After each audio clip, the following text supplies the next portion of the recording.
This lesson is about social development in children. One thing that is really common in young children is the development of stranger anxiety. This begins around 8 months of age and is very normal, part of their development, and usually fades by the age of 2 or 3. Children develop self-awareness or self-recognition around 18 months of age. Prior to that, if they look in the mirror, they think they're looking at someone else. They don't realize that image is actually themselves. In order to determine whether a child has developed self-awareness or self-recognition, they use what's called the rouge mirror test. They put a spot on the child's forehead of rouge, and when the child looks in the mirror, if he recognizes himself, he'll try to wipe it off. If he doesn't, then he just starts talking to the image, thinking that it's someone else. Please take a minute and pause and Google rouge mirror test self-recognition. Attachment, as you can see, is an emotional tie with another person. Children form many attachments throughout their childhood years. Whenever they develop object permanence and they recognize things still exist when out of sight, they will develop separation anxiety with those individuals they created an attachment with, most likely their caregivers or siblings or grandparents. Whenever they are separated from their caregivers, most children will experience minimal distress. Mary Ainsworth was a researcher who looked at different styles of attachment. She believed that children who have their social needs met, so caregivers who are sensitive and attentive to the child's social needs, will be more relaxed, more confident, explorative, and have minimal separation anxiety. On the other hand, caregivers who are not as attentive to the child's social needs, maybe they're too busy, they have other children to take care of, a lot going on in their life, so they're not getting that one-on-one social interaction that they need. These children tend to be more stressed, have higher separation anxiety. They become very anxious and clingy children. Ainsworth used what she called the strange situation to experiment and determine which type of attachment style a child had. She set up a mock waiting room for a pediatrician's office. She has the mother and the child enter into the waiting room, and they watch from a window nearby. If a child has a secure attachment, their needs are met, they feel trusting, they're more independent and more likely to leave the mother's side and go play with the toys. In addition, they have a stranger walk in. A child with a secure attachment will not be too alarmed about this, and in many cases, a child with a secure attachment will still leave the mother's side, play with the toys, and may even interact with the stranger. On the other hand, a child with an insecure attachment does not feel this confidence and this trust, so they're more clingy. They won't leave the mother's side to venture off and play with the toys or interact with the stranger. Social interaction and attachment should take place immediately after birth. This is called the critical period. A child needs that attachment and that touch and interaction not only for proper physical growth, cognitive development, but also social development.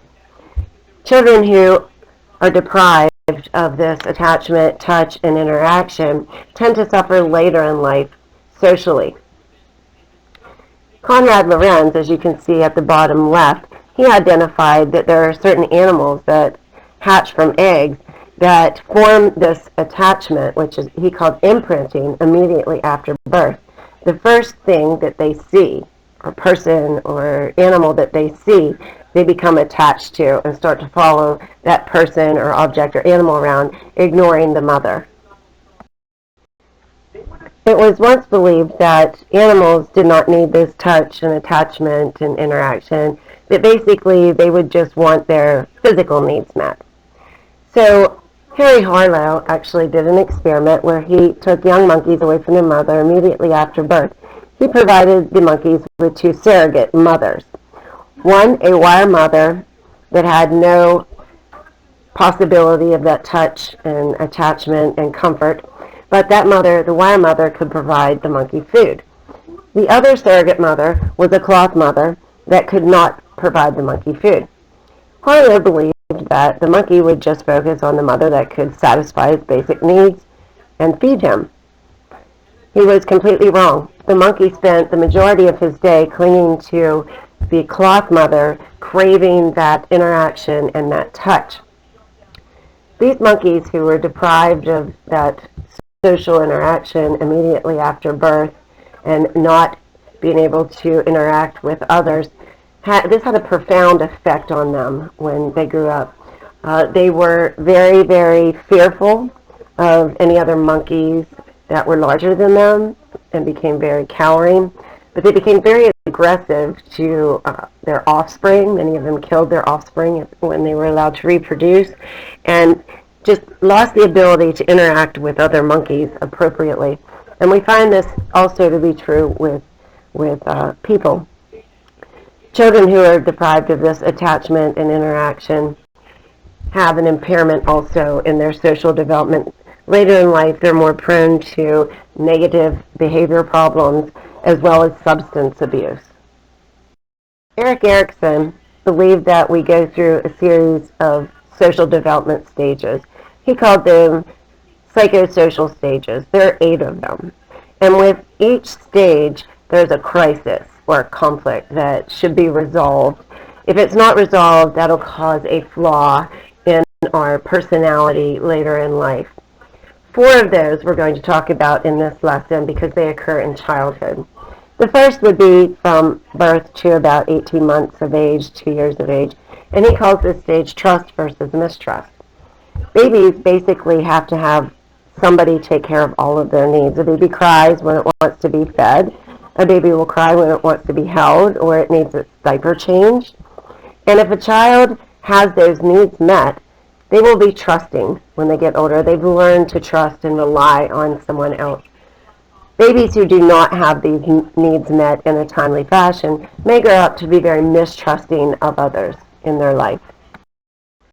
The second stage a child will go through is called autonomy. So they're trying to develop their independence versus shame and doubt. So this stage lasts from about 1.5 years of age to around 3. The major task involved at this stage is toilet training. So they're developing control over their bowel and their bladder, and they're also starting to make their own choices. So children who are allowed to make these choices, what they want to eat, what they want to wear, if they develop that autonomy, that independence, they feel confident. Those who are able to toilet train at a timely manner, they too are developing this autonomy. Children who are scolded for maybe not developing these toilet training skills at a certain age, they can feel shameful and develop a lot of doubt in themselves. Children who are not allowed to make choices in their everyday life, what they want to wear, things they want to eat, again, they're going to feel that shame and doubt their own abilities when they get older. The third stage, these are your preschoolers. This is initiative versus guilt. Children at this age question everything. They're very curious. They're always asking why. They like to try new things and explore. And parents should encourage that and not be overprotective and discourage this curiosity. And it is frustrating when a child, everything you say, they ask why and you have to explain. But ignoring those questions can lead to guilty feelings later in life. Parents who are overprotective and don't let their children go out and explore and try new things again, that can cause their child to feel guilty later in life as well.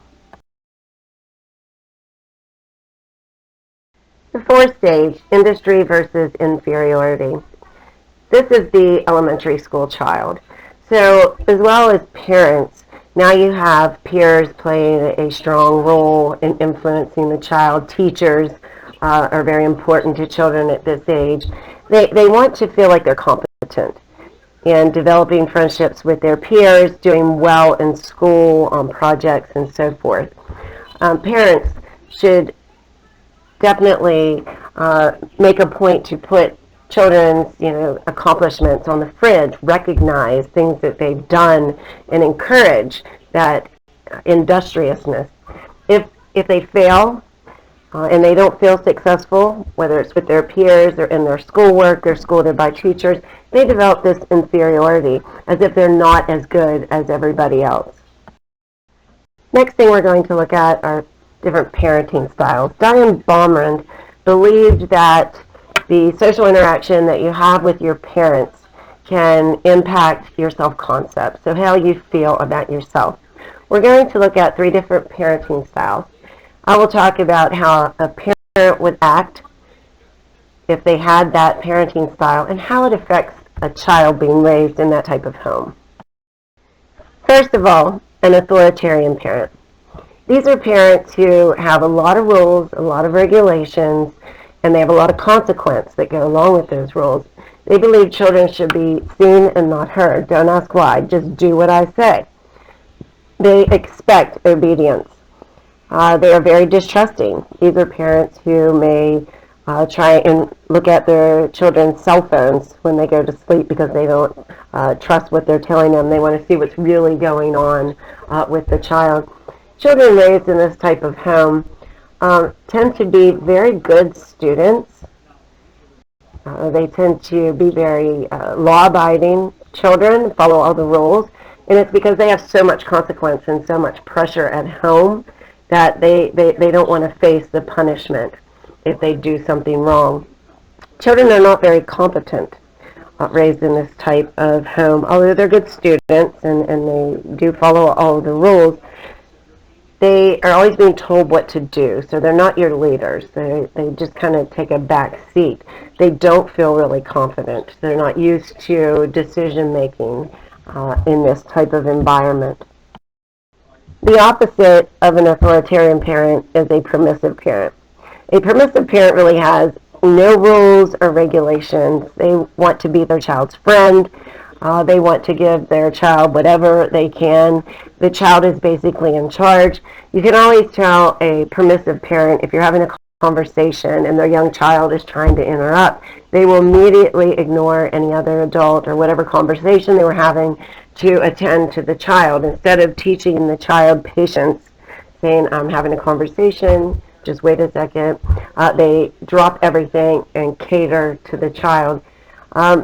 Children raised in this type of environment tend to be not very good students. They can be behavior problems. There's no rules or regulations at home, so they really don't care. However, they do have very high self-esteem. They're always being told how great they are. They usually have the best stuff, they're the best parties, and they're very popular, usually among their peers. Many of them have a complete disregard for rules and regulations. It's like a spoiled child. They develop this sense of entitlement where everybody owes them, just because it's who they are, because they're used to getting whatever they want at home. I want you to take a moment and Google spoiled child episode Andy Griffith. You should start the episode at around 2 minutes and it runs to about 6.5 minutes. And finally, the parenting style that we should all strive to become is an authoritative parent. An authoritative parent does have rules and regulations, but they allow the child to take part in the development of the rules and what the consequence will be. They're very warm and encouraging and open for discussion. They explain the reason for rules and regulations. They are demanding, but yet they're very responsive and caring. Children in this type of environment have very high self-esteem. They're very confident, warm, concerned children. These are your leaders. They're used to engaging in intense conversation that affects them, and they carry that over into their own life.